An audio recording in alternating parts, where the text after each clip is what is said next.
30 years ago, this $175 million flick almost ruined Kevin Conster's career and earned him a Razzie nom. It wasn't even that bad, though.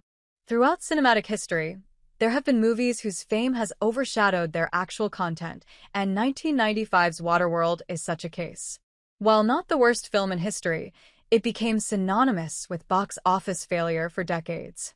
For its star and producer, Kevin Costner, this post-apocalyptic epic was a painful blow that nearly destroyed his reputation.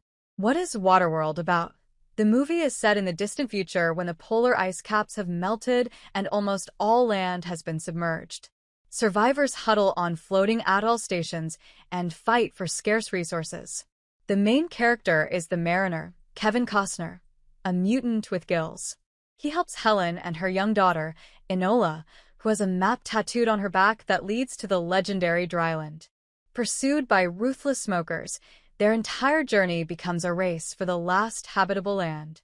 Waterworld was supposed to become a new Mad Max set on water. Screenwriter Peter Rader conceived the original idea back in the 1980s. He was inspired by Mad Max, but there was one key change. The desert would be replaced by an endless expanse of water.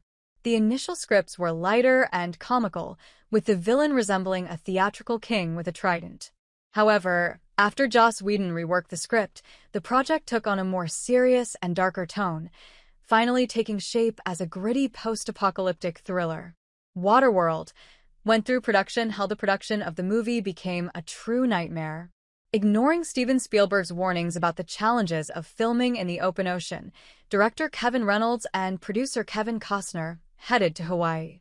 Storms constantly battered the set, smashing sets and crew members and causing the budget to balloon. Conflicts between Costner and Reynolds came to a head when the actor, who was going through a divorce at the time, rejected the finished soundtrack and commissioned a new score.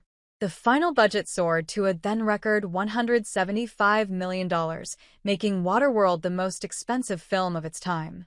Waterworld wasn't a box office success and earned Kevin Costner a Golden Razzie nom. Despite grossing $264 million, the movie failed to recoup its costs at the box office when enormous marketing costs were taken into account. Critics panned its slow pace and weak character development. The media sensationalized every problem on set, creating an extremely negative image of the movie. Kevin Costner received a Golden Raspberry Award nomination for Worst Actor as a result. In just a few years, Costner went from being a universally beloved, Oscar-winning director to a symbol of Hollywood failure. Waterworld cast a lasting shadow over his career.